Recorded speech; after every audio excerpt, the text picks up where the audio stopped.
The Farseer Trilogy, the good, the bad, and the ugly. Let's talk about one of the most iconic modern fantasy trilogies written by the Queen of Fantasy, Robin Hobb, and analyze what are the good aspects of the series, what are the bad, and what are the downright ugly aspects to help you make a decision whether you should read this trilogy or not. Also, this is a discussion, and these points are not set in stone. Now, if you disagree with me, definitely let me know and let's talk about it. Alright, let's start with the good, and let's start with the obvious one, character development. Now, I'm not joking here when I say that Hobb has an incredibly unique ability to make you feel for the characters in this series.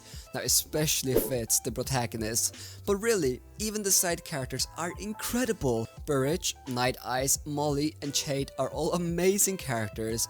I mean, yes, they are absolutely infuriating at times, and yes, they're also super manipulative at times, but they feel so real when you're reading this trilogy. Now, I don't know how Hobb does it, but she has an astounding ability to make you feel for the characters' pain and struggles, and this is also true even for the side characters. But really, this story is told through Fitz's first-person point of view, so obviously, he is the star of this trilogy. From only reading this trilogy, Fitz already became one of the most iconic and best characters I've ever come across in fantasy literature. There is no doubt about that. The amount of love and anger and frustration this character was able to bring forth in me is not something I have experienced often when reading. Fitz's character work is truly S tier, and I would even say that the character work of some of the side characters is also S tier. So characterization is without a doubt the primary reason why people love this series. Secondly, now I already kinda touched on this, but this trilogy is unique since it's common for it to evoke a very strong emotional response from readers. It is common for readers to laugh or maybe especially cry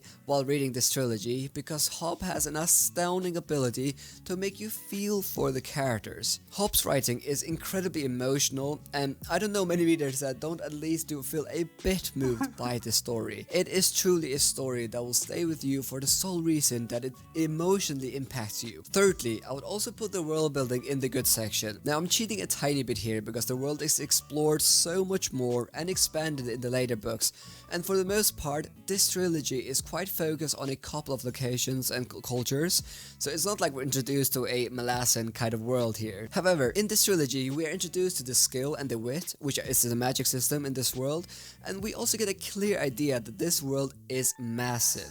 Now, the world building is probably not the strongest aspect of this trilogy, and it definitely improves in the later books, but it definitely belongs in the good section. Now, fourthly, Hobb's ability to handle complex themes is truly astonishing. Again, this relates to the characterizations, but the themes of identity, family, power, duty, and purpose is absolutely masterfully handled in this trilogy. Now, for me, it is especially the exploration of identity that has stayed with me for so long. Fitz is a royal bastard and is so clearly confused about his place in this world, and the way that this theme is handled with such nuance and understanding of how humans think and feel is incredible. Now, truly, Hobb is one of those authors who seem to understand humans on a deeper level compared to many authors. Fifthly, in the good section, the writing style. Now, Hobb's prose might not be everyone's cup of tea, but it's truly one of the reasons why most readers will be okay with the slow pacing in the series.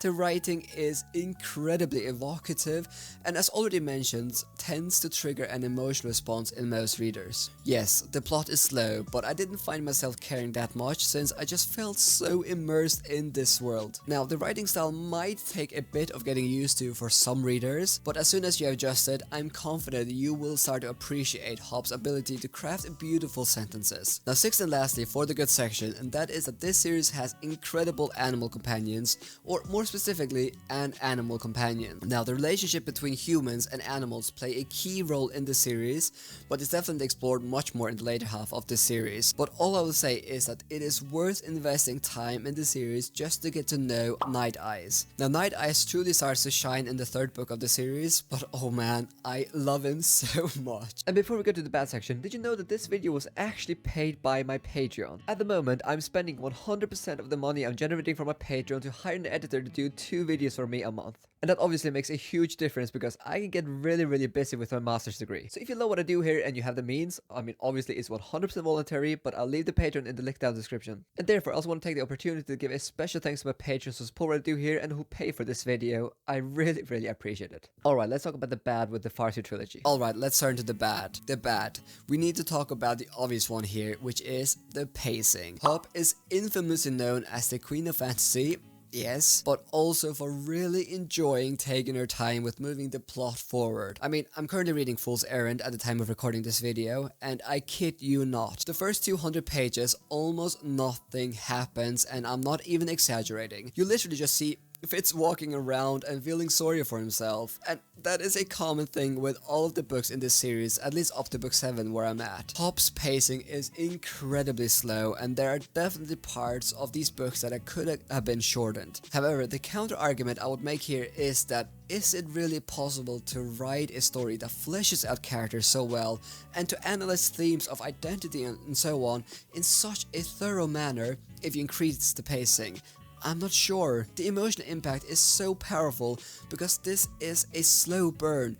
You truly see these characters slowly evolve over hundreds of pages, and if you increase the pacing, then you will probably lose what makes this series so good. Having very slow pace is almost necessary in a evil kind of way. That being said, I definitely think that pacing is an actual issue in Assassin's Quest Book 3 in this trilogy. Yes, I enjoyed that book as well, but it's like 800 pages and it's just way too slow. Now the second point in the bad section is kind of the counter argument for how this series evokes emotions, and that is that this series is considered by some to be a joyless read. Now I love this one because if you even read the first book in this trilogy, then you will at least understand this point. It is so true that it genuinely sometimes feels like Hob just wants to explore how much pain she can put Fitz through before he dies or something.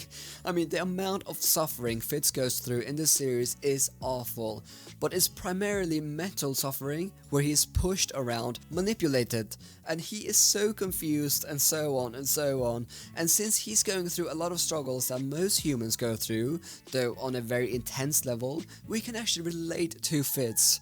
However, that also means that it's very painful to read about Fitz's struggles. So, is this a joyless read? I wouldn't use that particular word, but it's definitely a series where pain is a big aspect. Now the third point in the bad section is that some argue that the ending of this trilogy is unsatisfying. Now while I don't think that the ending is a disaster by any means, I do agree that the last book in the series is maybe not the best ending. I mean, Assassin's Quest has a lot of issues in my opinion, such as being too long, and ultimately doesn't give you a satisfying answer to what happens to some of the main characters in the series. Now I won't go into details due to spoilers, but a big part of this plot doesn't even follow a lot of the characters we've come to love, and we actually don't really get an answer to what happened to some of them in the last book. Then also some people have an issue with where Fitz's character arcs goes in the last book, which I didn't really have a problem with personally, but I definitely understand this point. But yes, it is not the strongest conclusion to a trilogy, but it's not as bad as some people make it out to be. Now the last point, and this is a bit of a weird one, but the titles of the books in the series. If you hear about an epic fantasy novel called Assassin's Apprentice or Assassin's Quest, what do you think about? You'll probably think about a series that maybe has some kind of heist element or a fast-paced adventure, a slow-paced character study where court politics and identity and so on is analyzed will probably not be the first thing you think about when you hear about these titles. The book titles do make sense when you're reading the books, but I definitely think that the titles give you a very wrong vibe, so yeah, I do think that the titles are a bit misleading. Okay, let's move on to the ugly, and fortunately there are only 2 points here. Now the first point is kind of related to how this trilogy ends, but this is maybe a bit more specific. Now when I was reading this series, I was really excited to learn more about how the magic system worked and who the Elderlings are, and unfortunately those elements are still quite a mystery at the end of the Farseer Trilogy. Granted, those things are explored much more in detail in both the Lightship Traders Trilogy and in the Tawnyman Trilogy, but unfortunately Hob creates a lot of intrigue about the Elderlings and the magic system in the Farseer Trilogy, but ultimately you won't get many satisfying answers to those aspects in this trilogy. The reason why I'm adding it to the ugly section is really because Hobb does make quite a big deal about the elderlings in this trilogy, but doesn't really give you much information about them, or at least not enough in my opinion. So that is the first point. Now the second point in the ugly section, and this is not my argument, but I was reading on Reddit and a lot of people actually don't love Fitz as a protagonist, but hate him. A lot of readers find the fact that Fitz seemingly seems very passive and loves to feel sorry for himself absolutely infuriating. Now, Fitz also has a tendency to think that everything is his fault, which is an annoying character trait for sure. So really, if you don't feel connected to Fitz as a protagonist, then you will probably have a horrendous time with this trilogy. So those are the good, the bad and the ugly aspects of the Farseer Trilogy. No matter what, I hope you will give this series a read. I think it's absolutely amazing and the later books in the series are even better. So let me know your thoughts about the Farseer Trilogy or if you plan on reading it. Thank you so much for watching, and as always, a special thanks to my patrons who support what I do here. I really appreciate it.